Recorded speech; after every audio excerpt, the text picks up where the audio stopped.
Hello and welcome to this Church Militant exclusive special report coming to you live from Church Militant headquarters here in the Archdiocese of Detroit, Michigan. Church Militant has learned that anti-Vigano forces in the Vatican are rigging the upcoming papal investigation into the McCarrick situation in an effort to shield the homosexual network in the Vatican. The plan is to release a final report shifting as much blame as possible for McCarrick's rise to power onto Pope St. John Paul. The plan is to point to what will be called the undue influence of a longtime female friend who herself had fallen victim to McCarrick's scheming, lavishing her with his charm and financial assistance in an effort to gain her confidence. In other words, the fix is in, and the final report will be nothing but a massive whitewash, misdirecting the public from Pope Francis's direct involvement to that of John Paul's speculated involvement. But that narrative deliberately masks over and ignores one very important and influential person very close to John Paul, who has direct involvement in the promotion and advancement of McCarrick.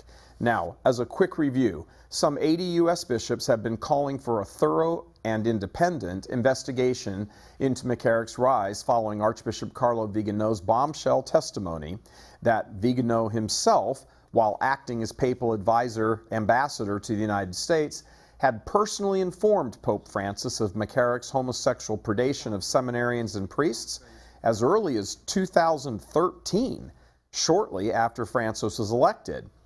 Pope Francis brushed off Vigano's warning as well as the restrictions placed on McCarrick by Pope Benedict XVI. Francis then elevated McCarrick to the status of close papal advisor. When the small U.S. bishops delegation led by Cardinal Daniel DiNardo finally got an audience with the Pope last month after waiting nearly a month, they asked Francis to launch a full investigation into McCarrick's situation as well as Vigano's charges of a homosexual current or network in the Vatican. The Pope flatly refused. Then, seemingly out of nowhere, this past Saturday, news suddenly broke that the Pope had reversed course and was now authorizing an investigation. Here is a key quote from that Vatican statement, quote, "A thorough study of the entire documentation present in the archives of the dicasteries and offices of the Holy See regarding the former Cardinal McCarrick," closed quote. But now Church Militant has learned that from sources in both Rome and Poland, who are all very close to the situation, that part of the so-called, quote, entire documentation to be examined by the Holy See is more than 30 years worth of private correspondence to Pope John Paul. The letters themselves were in the past a source of speculation and controversy about the relationship between St. John Paul and the author of them, longtime female personal friend, the late Anna Teresa Tymieniecka, a Polish-born American philosopher who corresponded with the Holy Father throughout the course of their 32-year friendship. The anti-Vigano Vatican operatives recently contacted the Polish National Archives in Warsaw and obtained the letters, a move that raised eyebrows with sources who immediately informed Church Militant. In fact, there is now deep speculation that Pope Francis at first turned down last month's request of the DiNardo delegation for an investigation because details were still being worked out on how to make him appear as guiltless as possible. The plan was hatched to try and pin it all on John Paul, and so the hunt was on for the letters to him from Tymieniecka, which were easily obtained and then scoured over. Once the letters were obtained, the approval was given for a go-ahead with the investigation, whose outcome had already been predetermined according to well-placed Church Militant sources. Those sources repeat and stress to Church Militant that the Vatican's goal in using the letters for Tymieniecka is to lay as much blame as possible for the McCarrick scandal on the saintly Pope. Now, as a key point in all of this, McCarrick befriended Tymieniecka as soon as he discovered she was a close personal friend and had the Pope's ear. His reason, as stated earlier, was for his financial and charm offensive with her. Tymieniecka's letters to John Paul II are thought to have many glowing references to McCarrick, who sought to ingratiate himself with her in hopes that she would speak favorably of him to the Holy Father. The predetermined outcome will then be presented as Tymieniecka clouded the judgment of Pope John Paul, who then promoted McCarrick contrary to the evidence of his sordid behavior. Now, on the surface, scapegoating John Paul may seem to have merit, as it was John Paul II that made Bishop McCarrick, changed him from Archbishop of Newark to Archbishop of Washington, D.C. in November of 2000, and it was the same Pope who made him a cardinal the following year in February of 2001. However, again, according to sources, the whitewash investigation will leave out two very critical pieces of information. Firstly, in 1991, the Holy Father was diagnosed with Parkinson's disease, and by 2000, he was becoming increasingly impaired. That's an important point because, and this is the second point, as a result of his declining health, John Paul II had to rely ever more on his papal advisor, then Monsignor Stanislaus Dziwisz, who was made bishop by John Paul in 1998 and a cardinal by Pope Benedict in 2006. Multiple insiders in the Vatican knew that Dziwisz was the gatekeeper of all information going to Pope John Paul at the time and was the power behind the throne, essentially the de facto pope. It was Dziwisz who had the complete trust and confidence of Pope John Paul, who, multiple sources tell church militant, he sold to the highest bidder. Our sources tell us, in fact, as one example, that anyone who wanted to see the Pope had to pay Dziwisz $3,000 for him to arrange a private audience. It was passed off as a donation to the Holy See. Sources tell Church Militant that Dziwisz was also regularly receiving large cash donations from McCarrick, who was infamous for regularly making quiet cash payments in envelopes to various members of the Curia during his many visits to Rome over all those years. Much of the secret cash payments made to McCarrick by Dziwisz were allegedly directed to the hospital that Dziwisz was building in Poland. Further, our sources tell Church Militant that it was Dziwisz who called the Washington, D.C. Papal Nunciature in 2000 with instructions to appoint McCarrick as its new archbishop, D.C.'s new archbishop in 2000. Sources who were in the nunciature at the time that Dziwisz called and spoke with the then U.S. nuncio, Archbishop Gabriel Montalvo, tell Church Militant Montalvo was greatly surprised by the request from Dziwisz. Indeed, Archbishop Vigano, who became the nuncio in 2011, testified in August that Montalvo himself had urged one Father Boniface Ramsey to blow the whistle on McCarrick the day after his appointment to D.C., the very next day. In his testimony, Vigano affirms that, quote, according to what Nuncio Pietro Sambi wrote, Father Boniface Ramsey OP's letter dated November 22nd, 2000, was written at the request of the late Nuncio Montalvo. Vigano further relates the contents of Ramsey's letter to the Holy See. Quote, in the letter, Father Ramsey, who had been a professor at the Diocesan Seminary in Newark from the end of the 1980s until 1996, affirms that there was a recurring rumor in the seminary that the Archbishop, that would be McCarrick, shared his bed with seminarians, inviting 5 at a time to spend the weekend with him at his beach house. And he added that he knew a certain number of seminarians, some of whom were later ordained priests for the Archdiocese of Newark, who had been invited to this beach house and had shared a bed with the Archbishop, closed quote.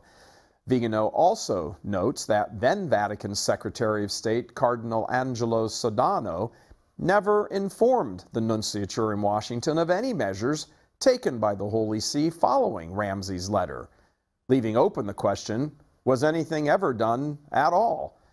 It should be noted here, too, that Sodano, along with Dziwisz, were the men in the Vatican most responsible for protecting the notorious Father Maciel Maciel, the now disgraced homosexual predator and founder of the Legionnaires of Christ, who many fault Pope John Paul with not censoring. Sedano and Dziwisz continually shielded Maciel from a torrent of revelations about his degenerate lifestyle. To that point, when Dziwisz was made a bishop in 1998, it was Maciel who threw a grand party in Rome in celebration, thus opening speculation regarding one portion of the highly placed homosexual current within the Vatican itself. Maciel and m.rekinek, both known homosexual predators and both extremely friendly with Dziwisz and Sedano.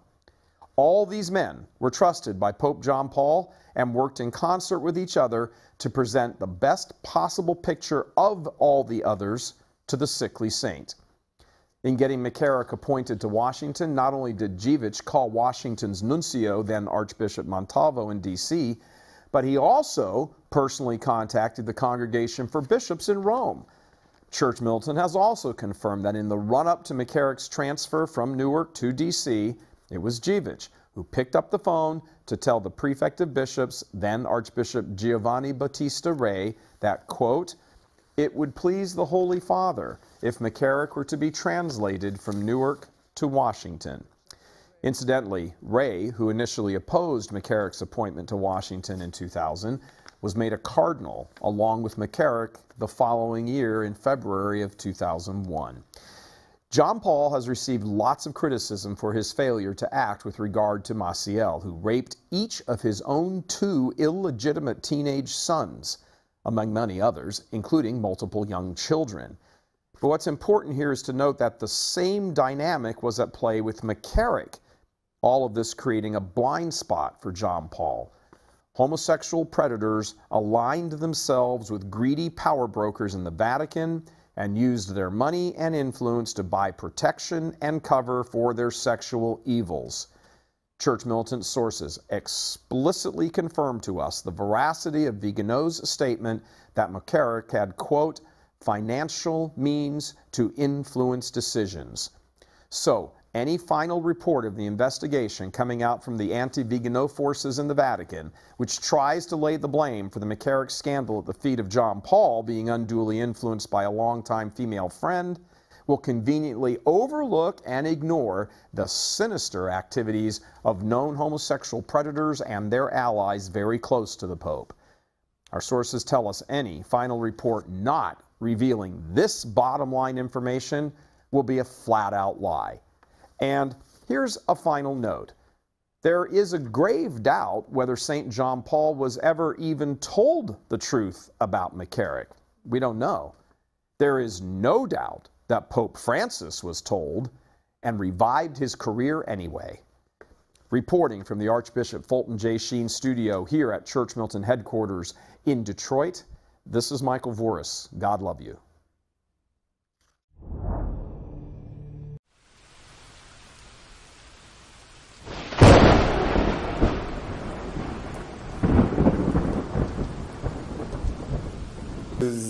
Zapytamy, sformułujemy to Pana pytanie trochę inaczej, czy z kardynałem Dziwiszem wiążą się jakieś niepokoje, prawda? Tak. No to są 2 takie momenty, co najmniej. Znaczy, no 3. Pierwsze, młody ksiądz Dziwisz zostaje sekretarzem Jana Pawła II i kardynał Wyszyński zapisuje po jakimś czasie w swoich notatkach, kto to jest ten Dziwisz. On nie dopuszcza katolików do papieża, a dopuszcza wrogów Kościoła. No jest taka notatka prymasa Wyszyńskiego. Drugie, ja to opisuję w książce dokładnie Masoneria Polska 2012. Taka bardzo ważna i przedziwna postać w Polsce, Ryszard Krause. No, on robi różne rzeczy, tam te nitki od niego prowadzą w różne masońskie rejony. Ryszard Krause.